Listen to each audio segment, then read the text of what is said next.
the fact that of how you feel about it. Hey guys, welcome to YouTube. This is your friend Dallas, and I'm here to share some great stuff with you. Today we're going to talk about how to fix the broken places. How to fix the broken places. And a lot of times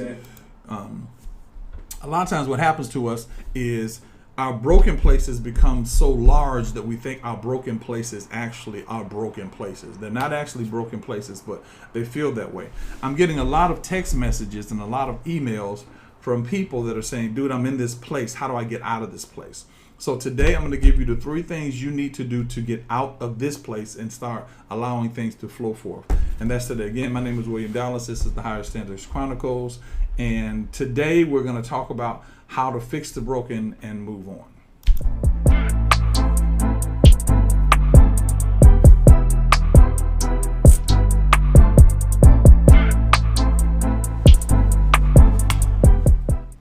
Hey guys, it's me again.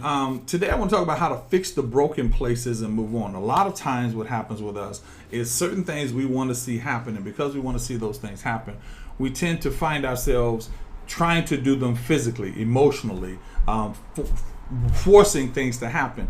But I want you to understand everything has an evolution. And if you don't understand the evolution, let's look at a tree.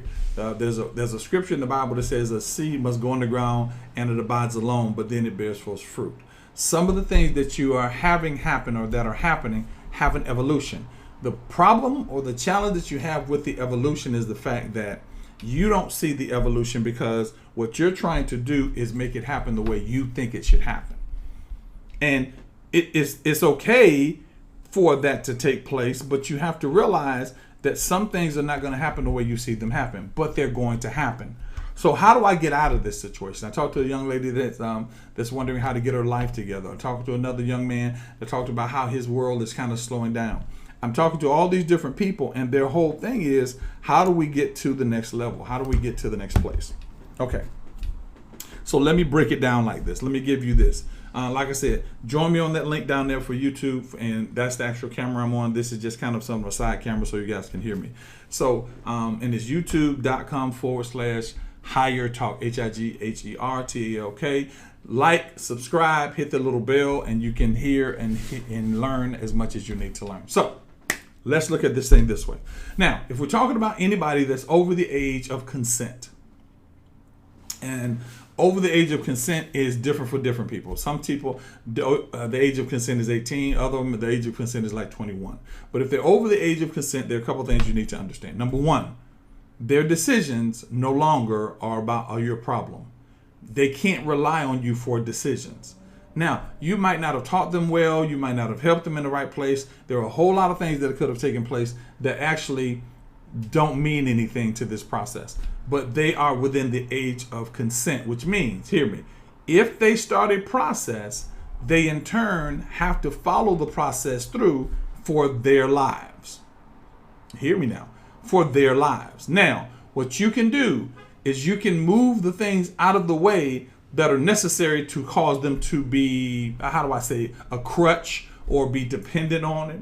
For example, those of you that know you may not know how an eagle creates. Oh, I'm sorry, guys. I got my mic is over there.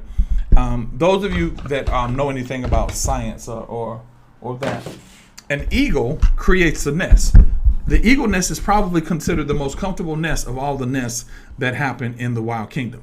She uses down feathers from her body, and she uses wood and thorns. And the reason she does that is because what happens is she wants her baby chicks to be as comfortable as they possibly can. But here's something that's very interesting, and I don't think a lot of people know. Every year after they're born, she begins to pull some of herself out of the nest. Follow me here. She begins to pull some of herself out of the nest. Now, what does that mean? She pulls the softer part of the nest out of the nest. Every year, she pulls the softer part of the nest out of the nest until there's nothing there but briars. There's so much down in there that it's comfortable for the baby chicks to sit, and they don't even know that under the nest, under there are briars. You know, like briars that you get on the roads to stick your hand. Under the nest, they're there. So here's the interesting thing. She does it every year. She pulls the comfortable part from the nest out every year. Now, why does she do that? She pulls it out so that the chicks. I'm sorry, guys. I got this little thing that's happening right now. She pulls it out so that the chicks aren't comfortable in the nest anymore. We as a generation, because we base our lives, and this is going to sound kind of crazy for some of y'all, but it's okay. We base our lives on how comfortable our children are. We base our lives on how comfortable our children are. We never base our lives. Now, biblical base for your life is this: raise the child in the way they should go, and when they're old, they won't depart from it. Now, what we think about is, I want to leave a lineage. I want to leave something for my children. I want to leave a lineage. And so what happens, we hold on to the children. We make life as comfortable as possible for the children, because we don't want them, A, to dislike us, B, to make mistakes that we made, and C, to do what we don't think is right. So what happens is, we make the nest comfortable and we never change the comfort level of the nest. Now, I have a friend of mine that has land, and he farms the land. Now, in his case, he can take the land and say, okay, now to make the nest uncomfortable so that they can understand, now in order for you to be here, you have to work the land, or whatever the situation is. But we do that. Now, our lives are now created around our children and around the desire to be what our parents weren't. That's our world. So now what happens is, the age of, what did I say? The age where they can actually do something for their own. The age of accountability is what it's actually called. The age of accountability means they are now accountable for what they did. Now, that's children. Got it? That's not with adults. I mean, that's with children. Let's say you have a husband. I tell the young lady, contact me yesterday, and said something about her husband. With the same thing with your husband. He has an age of accountability. He made a decision. He made a mistake. And that mistake, he has to follow that process through. But now you're married to that person. So that means that person is connected to you. So what happens? He does something, he goes to jail. He does something, he's bedridden. He does something, and he's crippled. All these things are about you. But here's what I need you to understand. Pay attention. This is the most important part of this, and this is the thing that's just really going to help you get where you need to get. That does not leave you without the movement and the grace of God. Your spirit doesn't stop because they've done something. Now, I know we want to be one. I know we want to be unified, but a lot of time that unification is a desire that desperately says that I don't want to be by myself. So I'm going to do everything in my power that causes you not to leave me. I'm going to do everything in my power to make sure you're not there. I'm teaching you something, guys. Make sure you're not there, that I don't lose you. I do everything in my power because I don't want to be emotionally connected to what I could feel if something goes wrong. I don't want to be connected to what I can feel if something goes wrong. We do this with people that pass away. We do this with people that divorce. We do that because our biggest thing is the ability not to experience loss. We don't want to experience loss. So what we do is we do all we can to not experience loss. Now, don't get me wrong. There's nothing wrong with not experiencing loss. There's nothing wrong with it. I'm not just saying cast the people to the side. But we don't want to experience loss. Here, the reason that I just don't cut Instagram off and say, find me on YouTube, is I don't want to lose, hear me, the people that can only get to Instagram. But these people are grown. These are adults. People are adults. You make the decision to say, I'm going to make my computer or fix my computer or do everything necessary so that I can see these teachings on YouTube. You have to make them important. I can't convince you that they're important. You have to make them important. If you don't make them important, there's nothing I can say. There's nothing I can do. You want to be where you are. You want to be where you are, then you be where you are. Now, here's where the challenge comes in. My desire is for you to be better. My desire is for you to have everything you need. But if my desire is stronger than your desire to get it, hear me, people, then my desire has to go back to that. I have to release my desire. Sometimes you want better for your children, better for your life, better for your husband, better for your wife. You want it more than they want it. And when you want it more than they want it, you have to realize they're at the age of accountability. They have to want it. I'm doing this class on spiritual growth. There are some people I can charge. It doesn't matter how much I charge. They're going to go. They're going to take the class. They see the value in the class. If you don't see the value in the class, I can make the class free. You're not going to show up. So how do I get from this place to this place? How do I get from this place? Because over the years, we've attached to people that are age of accountability, and so they should take care of themselves. And we have taken the responsibility to take care of them. There's a passage in Hebrews, the 12th chapter. Oh, I don't have my thing up. There's a verse in Hebrews, the 12th chapter that says, lay aside every weight and the sin that does so easily beset you. It actually says we're surrounded about by so great a cloud of witnesses. That means that people have come before you and dealt with the same thing. You're not special because you're taking care of your son. You're not special because you're taking care of your daughter. You're not special because you've enabled your husband.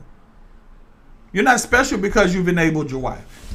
People do it all the time. They do it every day. But how do you get from there to seeing a miraculous move in your life? How do you get to that point? How do you get to that point? Because what I want you to understand is a lot of us, the reason that we're dealing with the stuff that we're dealing with is the fact that we have made it our business to be God to people.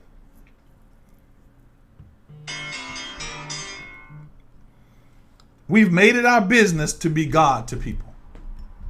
And because we've made it our business to be God to people, let me turn this thing off because people will keep trying to call me. Because we've made it our business to be God to people, we now get upset when people don't respond to us like God. We now get upset because people don't respond to us like God.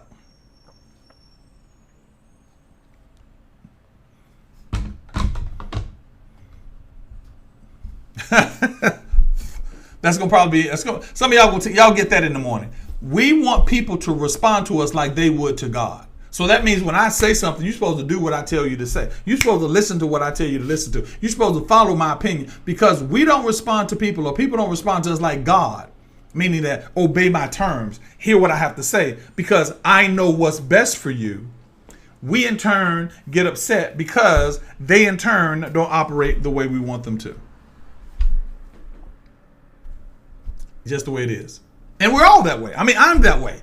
There's certain things I say to my wife and I go, honey, we need to do this. And because she doesn't say it, I know that I'm right. I know what I'm saying is going to work. But because she doesn't operate in the fact of making me respond, we get upset. I'm like, wait a minute. And then we want to prove to them, see, I told you. Why? Because you're not ready for the miraculous move, because you want to be God. You want to be God.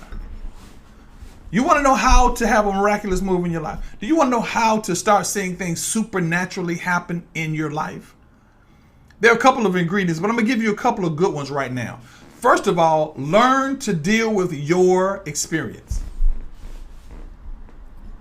Learn to deal with your experience. Stop trying to deal with their experience. Stop trying to get everybody to be a part of the experience. Learn to deal with your experience. Okay? Learn to deal with your experience. Okay. So when you learn to deal with your experience, what happens in your life becomes about you and not about them. Learn to deal, learn to live, learn to operate. Now I look back because I'm going to share something with you. Learn to deal, learn to operate with your experience. Not their experience, not what they think, not what they like. Learn to deal with your experience. Stop dealing with the fact that I don't like that, I don't like her, I don't like him. Stop dealing with that, because what happens is the power that is taken, or the power that is utilized by something going into your spirit and operating in your mind, is diluted, because now you're double-minded. You're working on what you want and working on what you want for them. When in actuality, you're supposed to be working on what's for you. Why? Because what's for you will create a light that in turn reaches them. Make sense? Hopefully it makes sense. So now what's the challenge? The challenge is you're upset because whatever they should be doing, they're not listening to you to do it. They're doing it on their own. That's number one. Learn to deal with your own stuff. Sweep around your own front door before you try to sweep around mine. Learn to deal with it. Make sense? Okay. Second thing, finish your process. Don't sit and tell people they need to do their thing, and finish your process. Finish your process. Now, why do I say these two things? The reason I say these two things is because when you finish your process, what happens is you now have the ability to receive what your spirit is reaching for you. What your spirit is reaching for you. Now, I'm going to tell you a little secret. All right, I'm going to tell you a little situation that happened to my wife and I. So, we both worked on our credit. I have a company called Business World Development, and one of the things we teach you is to work on your credit. So we both worked on our credit. I got my credit to a nice number. My wife's credit was a little crazy because my wife helped my children get cars. So her life was a little her credit was a little crazy. So we both applied for credit cards. Now I'm gonna tell you mine. They gave me $1,000 credit card. $1,000 credit card. I have amazing credit. I have amazing credit. But they gave her a large credit card. And I don't understand why you got a large credit card and I didn't get a large credit card. Why? Now, hear me. Two things. Number one, that ain't my business. Because we're married. Number one, it doesn't matter. She got the credit card. But you know what I realized when I talked, because I actually called the credit department. They said, we are looking for people that have experience and that are working towards stuff. And she does. We see all the things, and she does. You don't. You're just building credit. Hear me, guys. My concern for her, first of all, was the wrong thing. Should have minded my own business. The second thing is, I should have brought things to completion. But here's the deal. My wife had things she had to do that had nothing to do with me. So she needed what she got according to her life. Check this out. She needed the increased amount for her life because of what she had to do. See, you have been offered, your spirit is one with God, and that means your supply may be different than my supply. He may send you a Bentley and send me a Mercedes-Benz, but where you're going requires a Bentley type of blessing. Where you're going requires a jet type of blessing. So if you don't understand that, you're taking your Bentley, hear me, listen to me very closely. Very, very closely. That's why I say get on YouTube, because I want you to hear me. Listen to me very closely. So what you're doing is taking Bentley blessings. Let's just say a Bentley is $100 million, $100,000. You're taking Bentley blessings and dividing them between the thing that you want for your children or for that other person and you. So where you're supposed to have a $100,000 blessing, you only have a $50,000 blessing. Why? Because you're dividing what's supposed to be all for you for people that are already accountable for their own lives. Watched it happen all the time. A friend of mine had an insurance process. The doctors made a mistake. They gave her $250,000. She bought all of her children. She had 5 children. She bought all of her children cars. Within a year, all 5 of those cars were broke down. And within a year and a half, she had no more money. When you understand something, see, I've done this thing. I've been through this thing. I've created multi-billion-dollar companies, but my concern for everybody else caused me to lose the company and lose the money. Billion-dollar companies, guys. Not $1,000, not $100,000, not million, billion-dollar companies. And I've learned that we keep trying to take care of people that don't want to take care of themselves. And you go, I want a blessing. I want a miracle. I want to see a change in my life. Let me give you something that's a cold hard facts. Cold hard facts. God's love does not change for you because your situation changes. God's love doesn't change for you because your husband's situation changed. Your wife's situation changed. Your daughter's situation changed. In that passage it said, run your race. Run your race. See, you're not in where you are because you're running everybody else's race. I don't care who likes me. I don't care who doesn't like me. I care about one thing. Those that love me, I will take them with me and we'll go somewhere. But I'm not dragging you along. You can follow me. We'll get to the next level. I got a friend right now, today, that has the potential to make millions of dollars, but he's afraid. I can't stop because he doesn't want to move.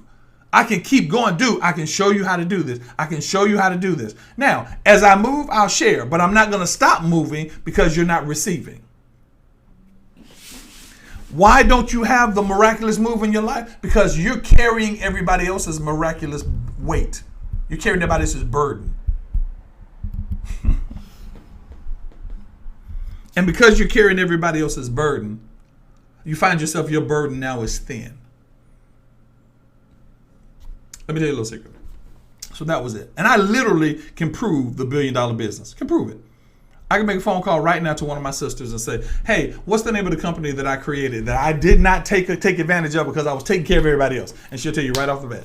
And if I said the company, everybody on here would know it. I created the algorithm. I'm not a scientist. I'm not no stretch of the imagination, a technical person. I saw a need and I saw a need and a supply for that need. I've seen another one just recently. I've just recently seen another need and another supply. And so the thing that I want you to understand is this. There's my sister Portia. She just typed true in YouTube. The thing I want you to understand about this, that is something inside of you. Now, I'm going to tell you something about Portia. Portia is the perfect example. Portia, now hear me guys. I'm telling our business, but it's not our business. Portia and I don't deal with family like that. We'll help them if we can help them. If we can't help them, we can't help them. We stay true. Portia does not deal with family like that. William does not deal with family like that. Why? Because I realize that family, and this is bad, y'all pay attention, family will watch you go up, desire to be up there with you, but never put in the effort to get there. Right now, I have one of my sisters. Well, I hope she's on here. One of my sisters has the ability to make stuff. She's a seamstress. She can make stuff. So I told her to make me a shirt. Now, she probably laughing about this. I'm serious. I told her just like this. I told her to make me a shirt. And she's okay. She never made me the shirt. I just went, and a friend of mine who makes shirts is looking for somebody to make shirts for him. So he charges $150 per shirt. When he charges $150 per shirt, he only pays $30 to have the shirts made. So my sister could make the shirts for $30 a piece and charge him $50 a piece because he's going to charge $150. But I'm not going to drag you. Oh, I still love you. I love my sister. I love all my sisters. But the key that you have to realize, God's love, that's why I'm saying that. If you are a spiritual person, this is you. You're God to your situation, to that circumstances. You're the center of that thing. God's love doesn't change because circumstances change. I told you today, I just got fed up. It doesn't change because circumstances change. How many things, example, here's another example. Now, those of you that know me, as you get to know me, I am not fluffy. I'm loving, I'm not fluffy. How many of you have looked at this little thing and I said, hey, join me on YouTube. And the only reason you didn't join me because you didn't feel like it. So your feelings have defined your movement. So I know that you're not wealthy. I know you're not making, I know you probably have a job, and I know you're not wealthy. Why? Because if you took your feelings out of a situation, a lot more opportunities would be presented to you. Why? Because your spirit only flows where there's openings to flow. Somebody write that down. Your spirit only flows where there's openings to flow. So let me answer two questions because it just dropped in my spirit. So where your spirit stops flowing is where you add emotion where spirit should be. When you place emotion where spirit should be. So your flow doesn't happen. There's a young lady right now who was on here, and I pray she's on here, and she said that she has some definite things and some things here that are happening in her life. I'm going to tell you something, and everybody hear me as I'm talking to her. I don't care if your husband and everybody in your family goes to jail. You need to take hold of who you are spiritually, and you build something that I know it seems hard. And see, we have had situations. I told you, my wife and I lived 3 months on $500. Not a month, all 5. To the point that there was no food in the refrigerator. But I saw the most miraculous things happen in my life. And I'm going, why is this miraculous stuff happening? Why? Because I took emotion out of the position where spirit was supposed to be. I told you they're going to keep calling me. I took emotion out of the position where spirit was supposed to be. When you learn to do that, that's number 3. When you learn to pull emotion out of it. Now, I'm not saying be emotionless, but I'm saying emotion should not guide you. Emotion has guided a lot of people. For example, back to what I said, hey, meet me on YouTube. Meet me on YouTube. Yeah, I don't feel like it. So you don't do it. You're not a bad person. You just don't feel like it. But if I got on YouTube and said, okay, here's the key to make $1 million, and you go, man, I missed it. You missed it because you didn't feel like it. How many things in your life you don't do because you don't feel like it? Today, I'm walking through the house, walking through my place. While I'm walking through my place, I leave my belt, like your pants, I leave my belt and my shoes in the living room. I walk past it. Now, my office is on one side, my bedroom is down the hall. So I walk past the shoes, and as I walk past the shoes and the belt laying on the sofa, I think to myself, man, I'm going to leave it alone because I'm already halfway to my office. But you know what I do? I stop, I turn around, I grab my shoes, I grab my belt. I don't just put them down. I go and put them in their appropriate place. I walk all the way in there, hang up my belt, walk all the way past my office, go into my personal closet. I put my shoes in my personal closet. I do. Why? We have become a lazy persons for what we feel. And so what now has happened, you've been struggled because of what you feel. So now what you feel has replaced your spirit and the unctions that come with your spirit. So by replacing your spirit, your connection to God, which means you're God over your situation, has now been hindered. So now you're going, I want something. Here's what needs to happen. You need to shut down. 2 days, 3 days, whatever you can handle, shut down. Totally shut down. Take your list. Here's my list here. I'm working on the class, stuff for the class. Take your list, take your pen, and write down your process. Pull the emotion out of it. Write down your process. And when you write down your process, from there, don't be afraid to do it. Write down your process. Once you write down your process, do what the process requires. You want to fix procrastination? Do what the process requires. Stop letting your emotions, stop letting your feelings stop you from moving forward. Stop letting who said something. I talked to a friend of mine yesterday, and she was talking to me, and I said, why does it matter? I told her, I said, stop asking questions about why. The only why questions you need to ask are the questions pertaining to why you're not where you're supposed to be. And guess what? It's not anybody else's fault. It's not because you're black. It's not because you're white. It's not because you're female. It's not because you're male.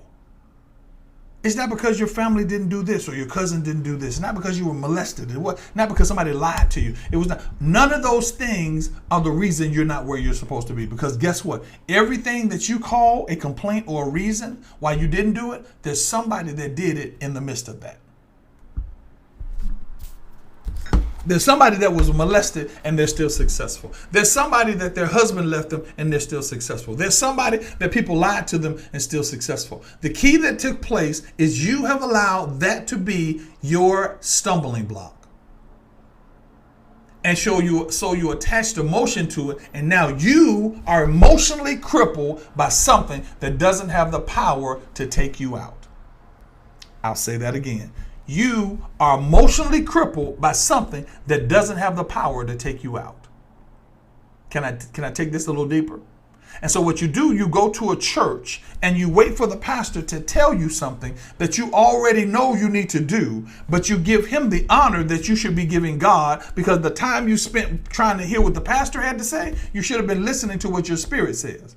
Because there is nothing new under the sun. So he is not speaking special words. He's speaking universal words that you should be hearing in your spirit. But emotion has gripped you like it's a real thing.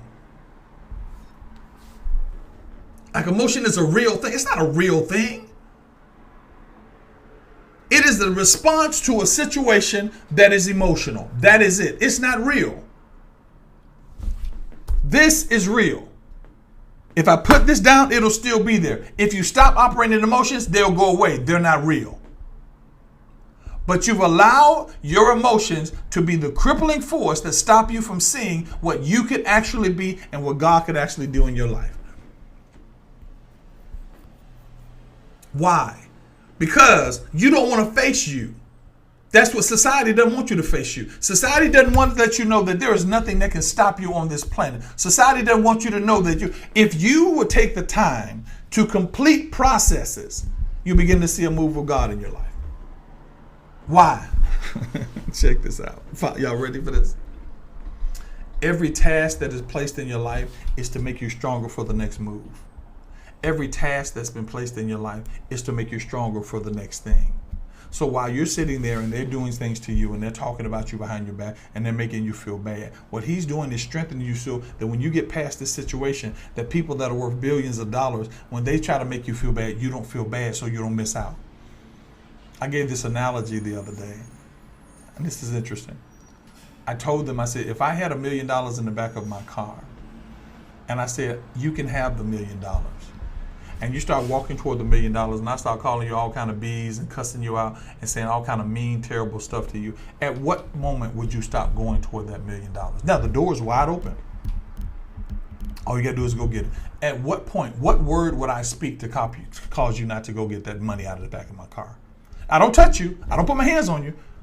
I threaten you. I cuss you out. I do all those kind of things. But I'm not getting out the car. At what point, what word would I say to you to cause you not to go get that money out of that car? And it's your money. Whatever word that I would use to cause you not to get that money out of that car, not to get your money that belongs to you out of that car, whatever cuss out, that's real. If there's not a word I can say to you, I can call you fat, nasty, ugly, cross-eyed, buck-tooth, cry. I can make you cry. If there is none of those things that'll stop your movement, then why are they stopping you now from getting where you're supposed to be? Why are they stopping you now? Because you want people to make you feel like God. And that means make you feel like, hey, I said something, you responded to it. It's not that way all the time. It's not that way. It's not going to be that way. It's not supposed to be that way. Because your spiritual journey is centered around where you are. It's not centered around where I am. I put together this class. And when I put together this class, you know what I'm dealing with the class? I don't want to charge too much for the class. So I talk to people online. I got friends, I talk to them about it, and they say they charge this. I talk to my wife, she says charge this. Everybody says charge this. Now, the reason I'm even charging is because here's what I realize. I've talked to people all the time, and they say, hey, man, why don't you do a class for us? And I do a class for us. I did a class called How to Get Beyond Your Fear. Did a class How to Get Beyond Your Fear. Totally free. Didn't cost a dime. I have, in the process of all my social medias, almost 10,000 people that follow me. And in those 10,000 people that follow me, probably 40 to 60% of them are part of the growth process. They want to know something of how to get out of this situation. I did that conference. I did it on Zoom, so you'd have to go anywhere. You know how many people showed up? 100 people showed up. I've got 10,000 people that follow me through all my different social media outlets. Matter of fact, TikTok is starting to kick up. 100 people showed up. Free. Did not cost a dime. And the information that they got will change. Now, people will come back to me still and ask me, hey, man, what about this? And what about this? What about this? And I want to so badly go do. I did this whole class on this thing. So I'm doing this whole thing. And my wife said the same thing. She said, first of all, if there's no investment in it, people are not going to follow and do it. They're just not going to do it. Why? Because where God is, people place emotion. That's just the way it is. So now I know this deep stuff. And guys, I know deep stuff. Not because I read about it, because I've experienced it. Not because I read about it, because I've experienced it. Now, how many people here? Yeah, there we go. Because I've experienced it. Now, this is Dallas. Here is Dallas. So I'm calling, listen, I'm trying to show you something here. Because what I did is I pulled out emotions out of people. I pulled away emotion when it came to people. I stopped trying to be mad because they didn't do what I wanted to do. I stopped trying to be overly happy because they tried to tell me something they really want to do. Hey, man, I'm going to come and pick you up in my Bentley. Oh, yay! I didn't get happy about that. When I saw the Bentley, I was happy, but I was happy because you asked me. So I did that. So I pulled emotion out. When I pulled emotion out, when I pulled emotion out of this thing, remember, somebody took $5,000 from us and they showed up yet. I was mad. My wife was mad because that time I told you we lived on $500 for the next 3 months. We didn't have any money, no food. Our bank accounts was overrun. Everything was about to be shut off because we took money from someplace else so that we can go to this trip to make more money, and you disappear. Man, when I took emotion out of that thing,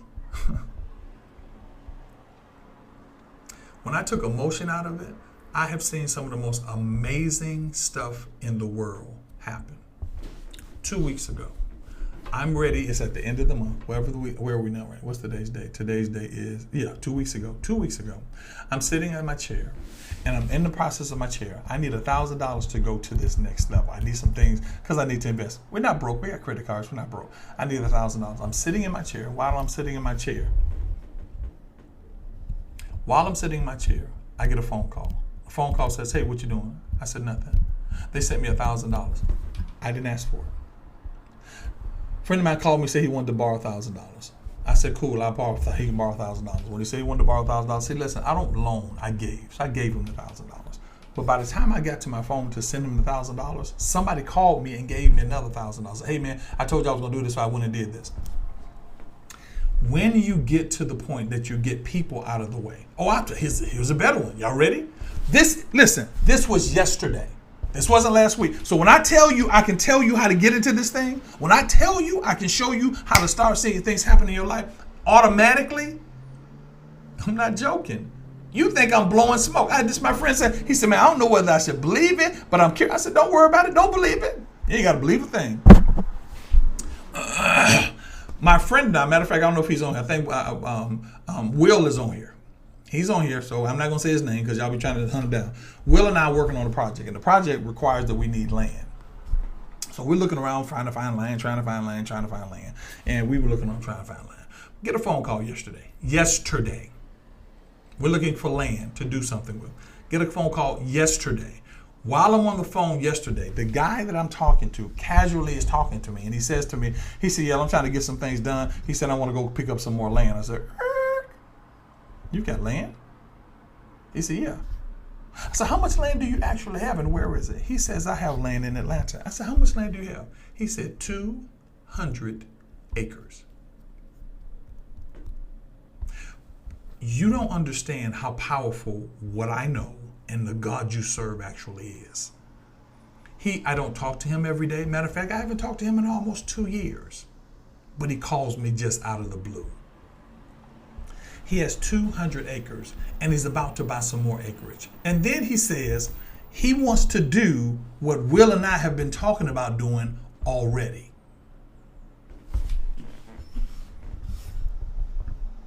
And y'all worry about other folk.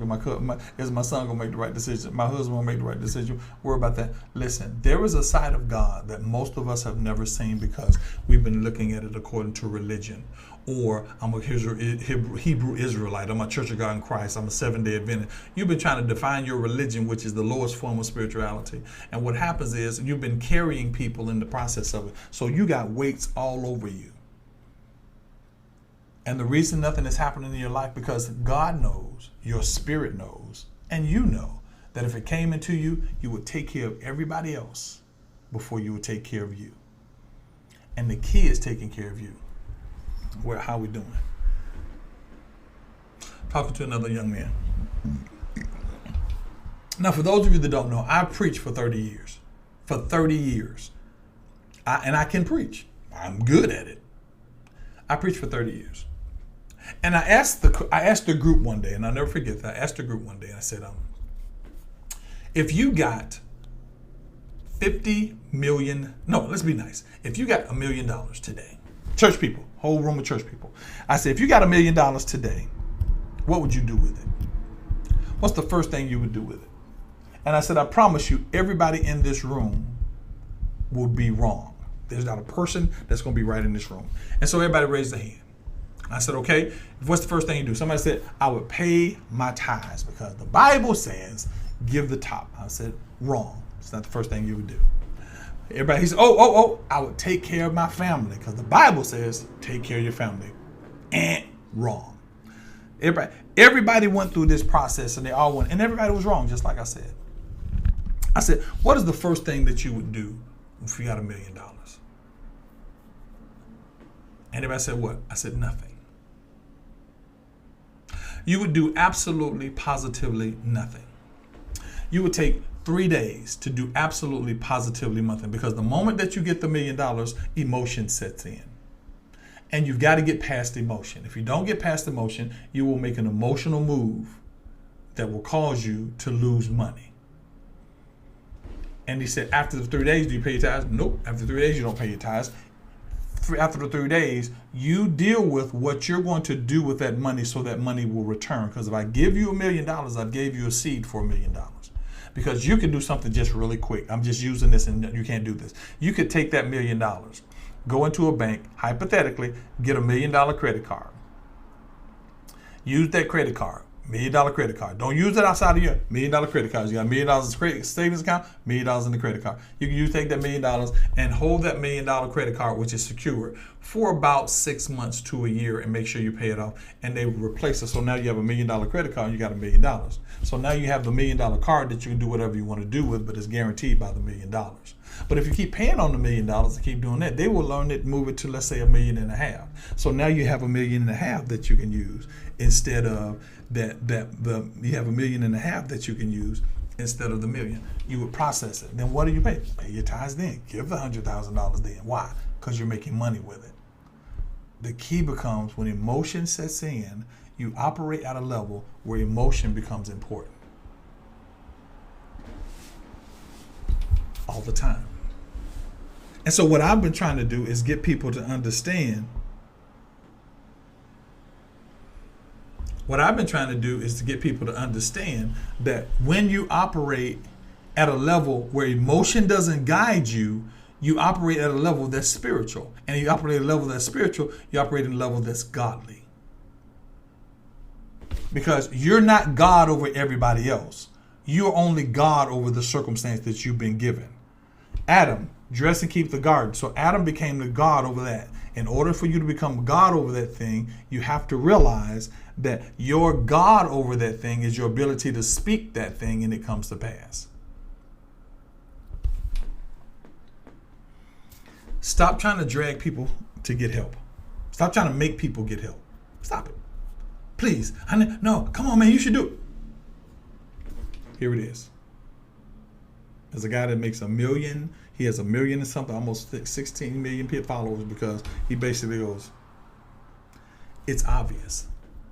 Now, some of you want to be at the next level. And some of you, now, there are things that you got to deal with. The spiritual retreat was to get you away for 3 days. It was to do that. See, everything has a method. The spiritual retreat was to get you away for 4 days, not connect you to something, so that you can in turn begin to move into a new direction.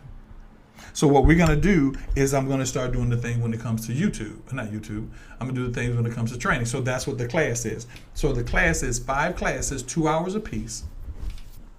And I really want to start this in the beginning of September, because we're almost close to August. I want to begin in September. My wife wants to begin it in August, so we'll let you know about that.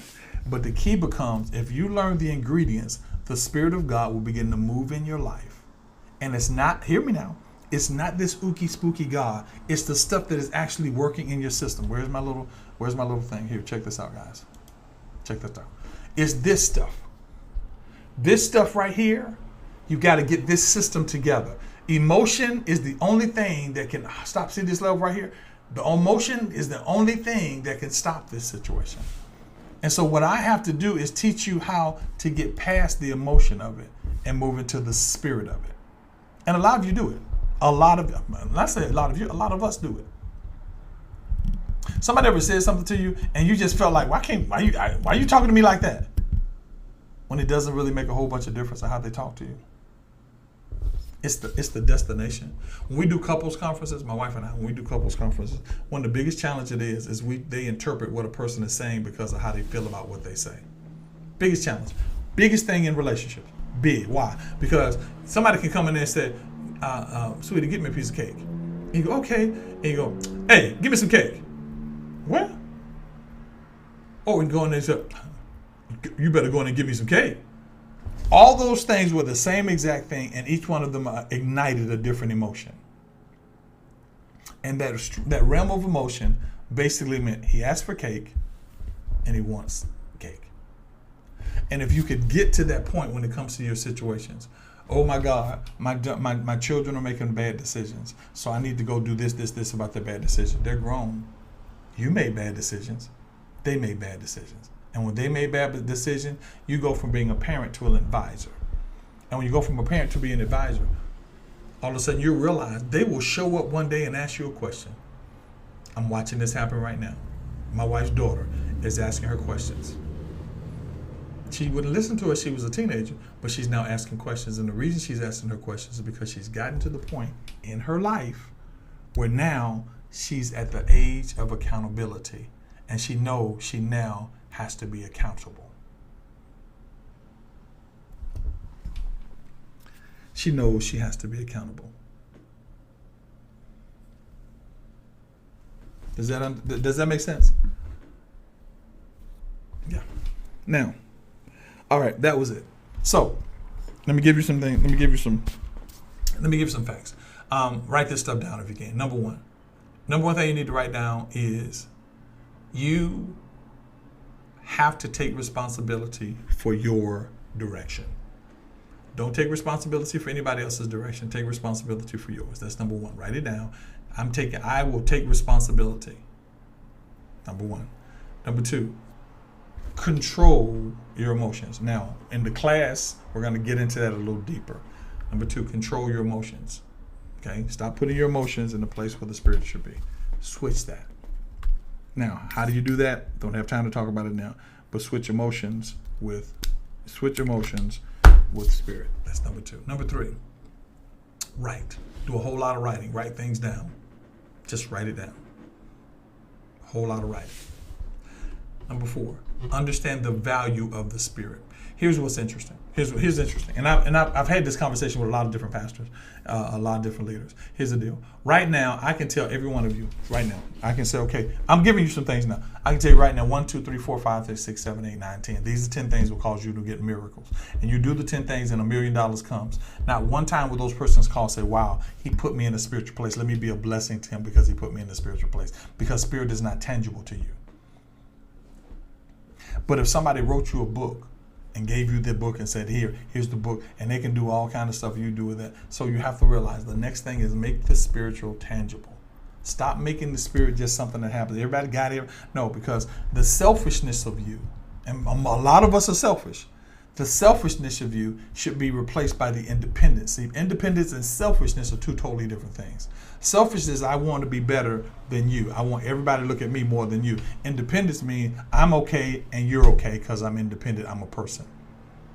So get past the selfishness because you need to understand that the spirit is tangible. This is why the class cost, because it's something tangible. It's going to change your life. And so when you understand that, you begin to move in that. Get all those things out of your way. Sit down. Now, the last thing, get out of your own way. Meditation and prayer. How many times will I say it? I'll say it every time. I have learned that to be the most important thing in my life. Meditation and prayer. Meditation and prayer. Meditation and prayer. What? Meditation. And what else? Prayer. Meditation and prayer. Why? You need time to clear your head. Stop being emotional about it. If you got to cry, cry about it. It's okay, but don't let crying stop you. They have this whole move where they say men don't cry. It's not that men don't cry. And this lie that this world has told us because we're trying to go more toward a homosexual foundation than a godly foundation. Men should be sensitive. A man can be sensitive, but a man can't stop moving because if he's not sensitive. Yes, I've wept and cried. When my mother died, I haven't cried yet, but one time I cried, just cried. I cried because I miss my children, because I love my Brittany and William, or just my heart. But that doesn't stop me from moving. And they can't take that as a way of them I don't love them, because I want them to have something when I leave. I want them to have something that their lives are changed. Because your husband is dead doesn't mean you're bad. What you have to realize is it does not stop the power that you walk in. It doesn't stop it. And there's some more deeper things when it comes to that. It doesn't stop the power that you walk in. And so what you have to realize is you can get to another level. Some of you are there. You just have to learn some little things. Just some little things. And we get those little things out of the way, you'll be able to see some things happen. All right? I really, really, really, really have lamented over this, and I have really tried my best because I'm really trying to do this. I got a question. Let me see if somebody's going to take responsibility. Let's see something. Let's see if somebody's going to take responsibility for this. Let's see if somebody's going to take responsibility for this. Okay. Okay, so it's a 5-week class. Each class is 2 hours a week. At the end of the class, you'll get a certificate, and you can write the whole class off. I'll write the whole class off on your taxes. How much should I charge for the class? 5 weeks. I'm actually teaching it. Then you get a copy of the recording. You get a syllabus. You get a T-shirt, and you get a notepad for all this stuff. And we teach you those weeks. And how much should I? Somebody tell me how much I should charge. Come on, what do y'all think? Because I'm like fighting. I'm just, how much should I charge for the class? And I'm going to come to a conclusion today. Because that's the only reason I haven't advertised it, because I don't know how much to charge for it. It's going to be from 7 to 9. It's going to be from 7 to 9. Now, we may not go in that whole thing, and I'm going to go deep dive into how to see miraculous things, how to move stuff out of your way. I'm going to deep dive into this thing. I mean, so deep, I promise you that at the end of the class, you'll start seeing things happen in your life. I mean, really happen in your life. Things that you've been waiting to happen will happen, because I'm going to pull you from religion and move you into a level of spirit. How much should I charge? I'm going to talk to my sister Portia. I'm asking Will. I'm asking Nathan. How much should I charge? Just tell me. Throw a number out there. And see, everybody don't want to do because they don't want to pay it. So they people don't want to say that because they don't want to pay the bill. How much? Ain't nobody gonna say that because I don't want to pay for that. We want everything free. So watch this. Nobody's gonna put a number down, but that's okay. That's all right. I'm gonna charge what I'm gonna charge. Because if I let my wife charge, y'all paying like $1,000 per class. If I let my wife charge, if she's the one, because my wife be like, you just. But see, she knows what I know. She knows what I know. Guys, how amazing is it that we're looking for land and a man calls me with 200 acres of land? How amazing is that? Could you imagine that you're waiting for something and somebody calls you out the blue and say, hey man, I don't want this Mercedes-Benz anymore. Would you like it? Well, can you imagine you're looking for a job and somebody calls you out the blue and says, hey man, I got a job for you. And ain't nobody type yet. I told you. Ain't nobody type yet. Okay, so peep this out. Peep this out. So I'm in Bakersfield, California. As a matter of fact, the pastor's here. I'm in Bakersfield, California. And I don't really believe in taking up these offerings every night. So I was there for 4 days. And I said, listen, here's what I'm going to do. I'm going to take an envelope. Everybody wants to be a part of the blessing to the church. Take an envelope. When you get the envelope at the end of the week, just put the envelope in. And so I give the envelope. I think I give out 10 envelopes. No, I give out 30 envelopes. So that's $3,000. So 30 envelopes. Now, I don't ask for an offering the rest of the week. I don't go, hey, come get. No. At the end of the week, I say everybody turn in your envelopes. That's it. And so in the process of it, I'm getting a lot of calls. In the process of it, all the envelopes in. So the last day they bring the envelopes in. This one guy comes up and he brings his in his hand. It's $100 bill. He puts $100 because I said $100 for the envelope. He puts $100 bill, and his $100 bill is all ratty and torn up and all this kind of stuff. And I'm thinking to myself, dude. And they say, yeah, that dude is homeless. I said, he's homeless. So I'm gonna go give him his $100 back, but he leaves early, and I can't find the guy. So I'm looking for this guy because I wasn't gonna take his $100. This man needs his money. And so Bakersfield, California, I did this. So we're going shopping. I'm going to get something to eat, and they're going shopping. I'm just with them. And I see the guy by the mall. He's sitting by the wall of the mall. And so I see him. He sees me, and he gets up. He starts walking toward me. And I'm thinking, oh, snap, I don't have $100. I can't give him his $100 back. So he's walking toward me. And he's walking toward me. He's calling me. He's going, Pastor Dallas. And I'm like, oh, shoot, this man's about to whoop my tail because of that. Man, I didn't think it would whoop my tail. And so he walks up toward me. And I said, hey, man, how you doing? He said, man, I am blessed. I'm like, okay, well, I want to do something for you. He said, well, let me tell you something. I said, okay, go for it. He says, I put the $100 in the offering. I said, yeah. And you said when we put the $100, we're going to get a blessing. Now, I believe that, but I believed it. You know what I mean? I believed it, but I believed it. And so I said that. He said, guess what happened? I said, yeah. He said, I put the $100 in. He said, the next day I got a job. I was like, man, that is great. He said, no, I'm not finished. He said, when I got a job, I got a contracting job where they're building apartments on the other side of Bakersfield. So they gave me an apartment. So we got a job and an apartment. I said, wow, that is great. He said, that's not it. He said, because I'm one of the contractors that go around to the different locations, he said, they gave me a truck. They gave him a car, they gave him an apartment, and they gave him some place to live. And he said, all because I was obedient to that. And I said, no, it's because God loves you. It's because he loves you. I want you to understand something. When you understand that money doesn't mean anything to God, that God can give you favor and give you things that money can't buy, that God can send somebody to you with 200 acres of land, God can send somebody to you with a car, God can send somebody to you with a house. He can do that. You stop worrying about, okay, how do I do this? You don't worry about how you do it. You just do it. You just do it. Because you're never going to run out of money. Once you follow me, you're never going to run out of money.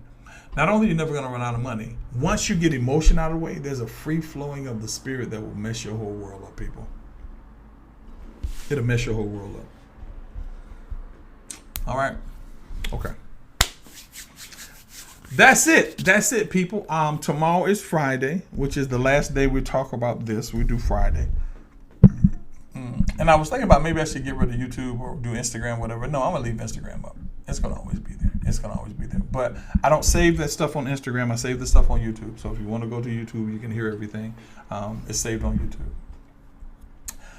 Those of you that are going to take the class and take the course, because there's a class and there's a course, those are going to take the course. Like I said, I'm just going to come up with a price because y'all didn't put a price down. Nobody put a price down. That's a fact. And I knew you wouldn't. I knew nobody's going to put a price down because they go, if I put a price down, then I got to pay the price. So they say, I'm going to say $1. You should charge $1. But that's okay. That's all right. That's all right. I appreciate you guys so much. I thank God for how you have been such a blessing to me and how all the things that we really are trying to accomplish here. I want you guys to be in a better place. I need God to move in your life. You got to get your emotions out of it. Stop getting mad. Stop getting happy. You don't move. Just keep moving. No matter how you feel about it. Just move. My water, need water, guys. I need water. Just move.